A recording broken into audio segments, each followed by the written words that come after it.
किती जय बोलायचे मैं बाबानी जय, मैं बाबा की, मैं बाबा की और आप सबकी जय। ये कुदरत आज हम जिस विचारधारा के आधार पे जिस पार्टी का गठन किया गया है, भारत आदिवासी पार्टी,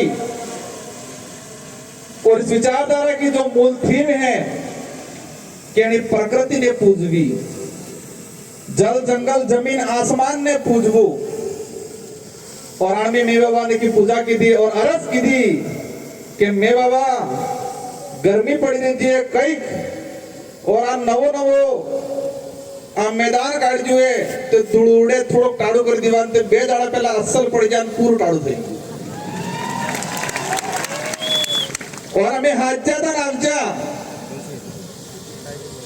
और पसे फेर अरज की थी कि हमें फेर परली जंगा क्योंकि पैसा वधार नहीं तो वाटर प्रूफ और टेन नहीं लगाड़ जुए तमे आज ने दाड़ा राहत आल दीजो और गाम खेड़ा ने माता ने जटली से आदिवासी समाज ने सी गोत्र ही और गोत्र ने कुल देवी और हमारा खत्री थे की आराधना की थी और मैं बाबा थे की आराधना की थी कि आज ने दाड़ा पूर्ण कोड़ो करी दीजो तो तमे सब जानो आज कोड़ो थाजू नहीं थाजू।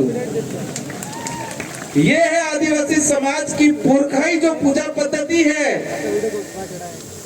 हमारी जो पुरखाई पूजा पद्धति है कि मांगजो में माहे और आस अनुरूप, और ये पूजा पद्धति से हमारी प्रकृति की जो देन है, और आज हम सबको शांतिपूर्वक कार्यक्रम निपट गया।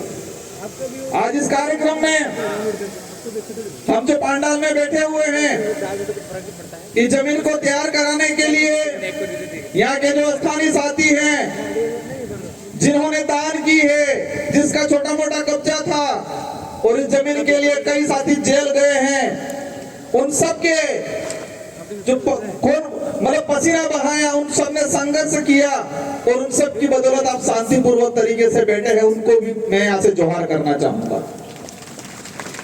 राजस्थान का प्रशासन, डूंगरपुर का प्रशासन सोच रहा था कि भारत आदिवासी पार्टी आ रही है तो कार्यक्रम कहां कर रहे हैं, अभी तक जिला मुख्यालय पे कोई तैयारी नहीं की है, और 3 दिन पहले प्रशासन को पता चलता है कि आदिवासी प्रेरणा स्थल बनाया गया है 84 विधानसभा क्षेत्र के अंदर, और आदिवासी प्रेरणा स्थल पर पूरे देश के आदिवासियों को आमंत्रित किया गया है। ये 4 दिन पहले पता चला प्रशासन को, और ये गांव के साथी, ये ब्लॉक के साथी, उनकी मेहरबानी। मैं अपनी बात शुरू करूं आज इस पांडाल के अंदर, और ये आवाज जहां तक जा रही है, जो जितने भी साथी हैं, आप सभी लोग दिल से आए हो, यहां से आए हो, फ्री में लाई हुई, पैसों से बुलाई हुई ये भीड़ नहीं है, ये भीड़ दिल से आई हुई भीड़ है, और आप सबका मैं तहे से स्वागत अभिनंदन करता हूं। आज आजादी के बाद हमारी जो विचारधारा है, और इस विचारधारा पे आधार पे ये जो पार्टी बनी है, और ये पार्टी पहली बार देश में और इस क्षेत्र के अंदर लोकतंत्र स्थापित करने का काम करेगी, और संविधान की जो मूल भावना है और लोकतंत्र की जो वास्तविक परिभाषा है उसको धरातल पे लाने का काम ये भारत आदिवासी पार्टी करने वाली है। इस पार्टी को बनाने के लिए कई जनों ने योगदान दिया, और इस पार्टी के आधार पे आने वाले समय में हमारे आने वाली पीढ़ी का भविष्य सुधारेंगे, जल जंगल की जमीन की लड़ाई लड़ेंगे, संवैधानिक हक अधिकार की लड़ाई लड़ेंगे, और कमल कांग्रेस की खटिया खड़ी करेंगे। हम क्या थे, क्या बना दिया, हमारे पूर्वज क्या थे, ताकतवर थे, स्वाभिमानी थे, दयालु थे और दानदाता थे। हमारे पूर्वज स्वाभिमानी थे, ताकतवर थे, दयालु थे और दानदाता थे। उस समाज को इन कांग्रेस बीजेपी ने फ्री की योजनाओं में मानसिक रूप से गुलाम बना के एक भिखमंगा बनाने का काम किया है कांग्रेस बीजेपी ने 75 सालों के अंदर। हमारे समाज को एक स्वाभिमानी समाज, एक दानदाता समाज, मेरा तो देने का नहीं था, तो मैं तो खाली ट्राई कर रहा था। मेहनत से कमाने वाला समाज, मेरे को पता ही नहीं था। और इस देश का मूल मालिक होने का जो दावा हम करते हैं और हैं, उस समाज को कांग्रेस बीजेपी ने आज तक हमको कमजोर बनाने का काम किया है। आज ये जो पार्टी बनी है, इस पार्टी आने वाले समय में राजस्थान की सरकार कौन होगी, मध्य प्रदेश की सरकार कौन होगी, महाराष्ट्र की सरकार कौन होगी, ये तय करने का काम करेगी ये भारत आदिवासी पार्टी। कांग्रेस वाले कहते हैं, बड़े बड़े लॉलीपॉप देते हैं। एक नारा लगाया था उन्होंने, क्या लगाया था? नफरत के बाजार में मोहब्बत की दुकान खोलने आए हैं। क्या लगाया था? नफरत के बाजार में मोहब्बत की दुकान खोलने आए हैं। मैं कहता हूं, नफरत के बाजार में स्वाभिमान की दुकान खोलने आएगी भारत आदिवासी पार्टी, क्योंकि मोहब्बत वाले धोखा बहुत जल्दी देते हैं। मोहब्बत की बातें करने वाले धोखा बहुत जल्दी देते हैं। और हम इस देश के अंदर आदिवासी समुदाय, माइनॉरिटी, एससी सभी को स्वाभिमानी बनाने का काम करने आएंगे। आज हमारा समाज किस तरह से बना दिया इन लोगों ने, हम लोगों को गुमराह कर दिया गया है, हमारे लोगों को मानसिक रूप से कमजोर कर दिया है। और मैं कई बार कहता हूं कि कांग्रेस बीजेपी 75 साल तक क्या किया? अमर बाजने घुसवाड़ी नाकचा सपा हो कि दो घुसवाई किया, कंप्लीट मानसिक रूप से की घुसवाई किया। और ये घुसबानो काम करने की दो जे कांग्रेस बीजेपी में लसवायला ताणी की दो, लसवायला ताणी घुसबार काम की दो। और ये विचारधारा जी घुसवायला ही आनंद चेतन थावानो काम कराड़ेगा, आनंद सावधान रहवानो काम कराड़ेगा, आनंद जागवानो काम कराड़ेगा। क्योंकि आज तक हमारे समाज के अंदर, हमारे पूरे आदिवासी इलाके के अंदर इन लोगों ने वोट बैंक बनाया गया है। और ये पार्टी, ये विचारधारा है। और इस पार्टी में यहाँ की जनता, क्षेत्र की जनता तय करेगी कि लोकसभा विधानसभा में हमारा कौन आदमी जाएगा। शेड्यूल एरिया के जो प्रावधान है, जो टीएससी, हमारे लोगों को झूठी झूठी बातें पकड़ाई गई, लेकिन शेड्यूल एरिया के प्रावधान नहीं बताए, टीएससी नहीं बताई कि टीएससी में क्या है, क्या अधिकार है। और आने वाले समय में हमारे यहाँ से बहुमत से जाएंगे विधायक, और राजस्थान की टीएससी, मध्य प्रदेश की टीएससी और महाराष्ट्र की टीएससी ट्राइबल एडवाइजरी काउंसिल में जाएंगे। और आदिवासी समुदाय के हित में, एससी के हित में और शेड्यूल 5 की जो प्रावधान है उसके अनुरूप यहाँ पर काम कराने का काम करेंगे। आज कई लोग कहते हैं हम भी विधायक बने थे, वो विधायक बन जाए तारे टी शर्ट पहनतो, कई कहते हैं सोरो चुनाव लड़े हो थावानो है। और 84 की जनता और सागवाड़ा की जनता ने ऐसी गोली दी कि कांग्रेस बीजेपी वाला रिजल्ट आया तब बेहोश हो गए और मोरासा जाके हॉस्पिटल में भर्ती होना पड़ा उन लोगों को। और फिर कहने लगे ये जीत के गए हैं लेकिन उनको चेयर नहीं मिलने वाली है। संविधान में प्रावधान है और आपकी ताकत हमारे साथ जुड़ी थी और आपकी ताकत से हमारी ताकत दुगुनी हुई। और हम आदिवासी समुदाय के हित में, एसटी एससी माइनॉरिटी के हित में शेड्यूल एरिया के प्रावधानों के लेके विधानसभा में आवाज उठाई और राजस्थान के मुख्यमंत्री को मजबूर होना पड़ा और आदिवासी दिवस पे सरकारी अवकाश घोषित करने का काम किया। पहले डूंगरपुर जिले की बात करें, दो साल के अंदर एक बार मुख्यमंत्री आता था और आपकी खोट की वजह से अब 1 महीने में 5 बार मुख्यमंत्री आ रहा है। ये आपकी एकता है, आपकी ताकत है, आपका खौफ ऐसा है कि देश का मुखिया जो बन के बैठे हुए हैं, जो देश को बर्बाद कर रहे हैं, मोदी जी भी आ गए, अमित शाह भी आ गए, राहुल गांधी भी आ गए। क्या ये खौफ बरकरार रखना है कि नहीं रखना है? ये खौफ बरकरार रखना है, कहना है उनको कि सब आ जाओ, तो भी इस क्षेत्र की जनता बहका में आपके फ्री की योजनाओं में आने वाली नहीं है। आज कई लोग कहते हैं कि क्षेत्र पार्टियां क्या होती है। आज जो लोग आए साथी, आज उनको जाने के बाद मनोबल तोड़ने वाले बहुत सारे मिलेंगे। क्षेत्र पार्टियां कहां तक रहती है? क्षेत्र पार्टी अगर नहीं होगी तो हमारा भारत देश नहीं होगा।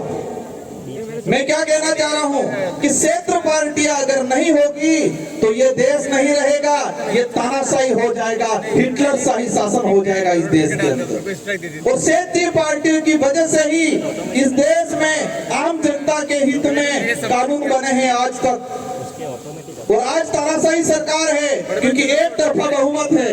आप सबको अवगत करा देना चाह रहा हूं कि यूपीए की सरकार बनी 2004 के अंदर, सेकंड यूपीए की सरकार बनी 2008 में, और देश के अंदर जो आम जनता के हित में जो कानून बना है, जो कांग्रेस आज उसके आधार पे वोट मांगती है, कहती है कि रोजगार गारंटी हम लाएं, सूचना का अधिकार हम लाएं, खाद्य सुरक्षा अधिनियम हम लाएं, पैसा अपने पास नहीं आता। वो झूठा दावा करती है। उसके इतिहास बताऊंगा इस मंच के माध्यम से। अगर क्षेत्रीय पार्टियां 2004 में यूपीए की सरकार बनी, 15 संगठनों ने समर्थन दिया और कांग्रेस को कहा देश के अंदर अगर रोजगार गारंटी का कानून नहीं लाओगे तो हम आपको समर्थन नहीं देंगे, और कांग्रेस को मजबूरन उस समय रोजगार गारंटी कानून लाना पड़ा, इसकी इच्छा से नहीं लाई।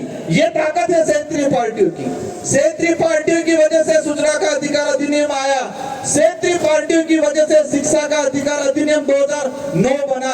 अगर क्षेत्रीय पार्टियां नहीं होती तो ये जितने भी जो अधिनियम बने हैं, वो अधिनियम आम जनता के हित में जो बने हैं वो नहीं बनते। और आप देख सकते हो उसका उदाहरण 2014 के बाद एक तरफा भाजपा की सरकार आई और उस सरकार ने सभी कानूनों को कमजोर करने का काम किया, आरटीआई को कमजोर करने का काम किया, नरेगा कानून को कमजोर करने का काम किया, खाद्य सुरक्षा अधिनियम को कमजोर करने का काम किया।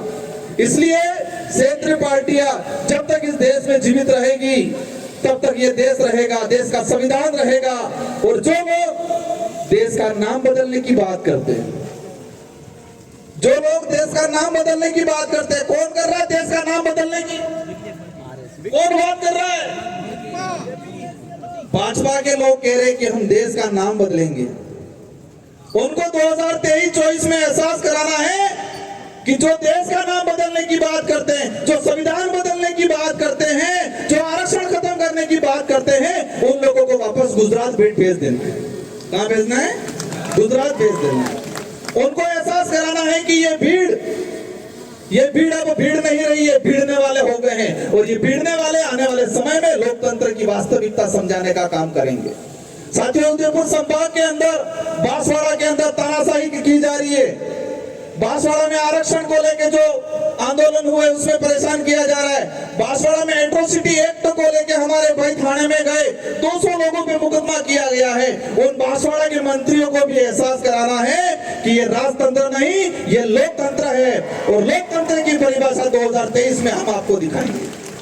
साथियों, हम लोग उन लोगों को भी आह्वान करना चाह रहे हैं कि हमें शांतिपूर्वक तरीके से, हमें किसी प्रकार के बेवजह उग्र आंदोलन नहीं करना है, क्योंकि काकरी डुंगरी में हम शांतिपूर्वक तरीके से हमारे साथी आंदोलन कर रहे थे। कमर कांग्रेस के लोगों ने मिलके हमारे लोगों को फंसाया गया, वहां पर जाके जबरदस्ती धांधली करवाई। साथियों, इस मंच के माध्यम से कुछ मीणा भाई आए हैं, उन मीणा भाइयों को कहना चाहूंगा, और जो नहीं आए हैं मेरे वीडियो के माध्यम से कहना चाहूंगा कि मीणा भाई अगर जितने सक्षम हैं, इतने अगर बिल सक्षम होते तो पूरे देश में राजनीतिक रूप से हम एकजुटता दिखा के पूरे देश पे राज करते। मीणा भाइयों के पास जितनी सुविधा है, मीणा भाई जितने सक्षम हैं, अगर इतने सक्षम हम होते तो राजनीतिक रूप से पूरे देश पे हम लोग कब्जा करते और पूरे आदिवासी समुदाय का नेतृत्व करते, पूरे देश के आदिवासियों का नेतृत्व करते। तो मीणा भाइयों को विशेष कर कहना चाहूंगा कि आप लोग नेतृत्व करो, और कांग्रेस बीजेपी का जो पजामा पकड़ रखा है उस पजामे को छोड़ो। आदिवासी समाज के लेके काम करना है तो कांग्रेस बीजेपी का पजामा छोड़ो। काफी वक्त है, मेरे से बाद भी हमारा राष्ट्रीय अध्यक्ष बोलना बाकी है, इन सबको आपको सुनना है, और हम सबको मिलजुल के आने वाले समय में इस क्षेत्र से कमल कांग्रेस को उखाड़ फेंकना है। हमारे यहाँ हमारी माताएं बहनें भी आई हुई हैं, इन माताओं बहनों को कहना चाहूंगा मैं, हम लोगों को किस तरह बनाया गया है, किस तरह किस कंडीशन में ले आए हैं ये लोग, हम लोग कौन थे। मैं एक उदाहरण के माध्यम से कहना चाहूंगा। आज कोरोना आया, पर्ची मेरे पास आने ही वाली है, भाई ने पकड़ ली ऐसा लग रहा है, लेकिन मैं एक बात बोल के अपना वक्तव्य खत्म करूंगा। माउंट आबू और सिरोही, जहां पर सड़क पे बंदर रहते हैं, बांद्रा, और जो मादाएं थी उसी कोरोना के काल के कुछ समय पहले बच्चों को जन्म दिया, और उनको जो फ्री में जितने यात्री जा रहे थे वो सारे यात्री नारियल देते, कोई रोटी देता। तो सारे के सारे जो बंदर थे वो जंगल का खाना भूल गए, उनकी ताकत को भूल गए, और जो फ्री का मिल रहा था उसी को खाना लग गए। जब कोरोना काल आया, कोरोना काल आने के बाद वहां पर यात्री जाना बंद हो गए, और यात्री जाना बंद हो गए तो फ्री का खाना पहुंचना बंद हो गया। जंगल में बहुत कुछ खाने का था, फल फ्रूट थे, लेकिन उनकी ताकत भूल गए थे वो। और उस दौरान बांद्रा अड़ा रोड माथे दाढ़ी करता रोए था, छोटे छोटे बच्चे रोते बंदरों के, और कई बंदर मर गए उस दौरान। और यही काम इसी तरह कांग्रेस बीजेपी के लोगों ने हमारे समाज को बना दिया है। हमको जमीन का हक चाहिए, हमको आरक्षण चाहिए, हमको संवैधानिक जो प्रावधान है वो चाहिए। आपके फ्री की 5 रुपए 10 रुपए की थैली नहीं चाहिए, ये बोलना है कमल कांग्रेस को, लोगों को। हमें आत्मनिर्भर बनाना है। कांग्रेस बीजेपी ने हमको परजीवी बनाया है, दूसरों पे निर्भर बनाया है, और ये विचारधारा भारत आदिवासी पार्टी की विचारधारा इस समाज को आत्मनिर्भर बनाएगी, खुद के पैरों पे खड़ा होने के लिए तैयार करने का काम करेगी। और आप सब एकजुट रहे, एकता दिखाए, और आने वाले समय में पूरे देश के अंदर इस भारत आदिवासी पार्टी का बहुमत बनेगा और हमारे लोग चुन के जाएंगे। और अभी तो विधानसभा में आवाज उठी है, आने वाले समय में इस विचारधारा का आदमी लोकसभा में भी जाएगा, और लोकसभा में भी आदिवासी परिवार, इस समाज की जो विचारधारा है वो विचारधारा की आवाज गूंजेगी। इन्हीं शब्दों के साथ विशेषकर हमारे जो ये साथी है, जितने जो वक्ता हैं, सारे वक्ताओं की जो बातें हैं वो बातें सुन के जानी है, और जितने भी साथी आए हैं सबको शांतिपूर्वक तरीके से जाना है। और जो जो बातें आपने सुनी है, इन बातों को यहाँ गांठ बांध लेना है, यहाँ गांठ बांध लेना है। ये गांठ कारी सुड़वी है, बोटन दाड़े कई आंदोलन में जो एकता राखवी है, एकता राखवी, पण एकता राखवी क्या रही है इसलिए खबर है। एकता रखनी है, और एकता विशेषकर चुनाव के वक्त रखनी है।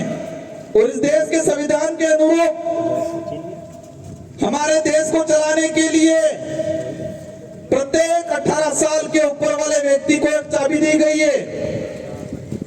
18 साल से ऊपर वाले प्रत्येक व्यक्ति को एक चाबी दी गई है, और वो है मतदान। ते मतदान नहीं करवो, इन्हें उपयोग करवो है, मत का अधिकार है हमारा। और ये वोट वाली जी चाबी है, ये लोकतंत्र की कुंजी है। और एकता कब रखनी है, ये चाबी लगाने के वक्त एकता रखनी है।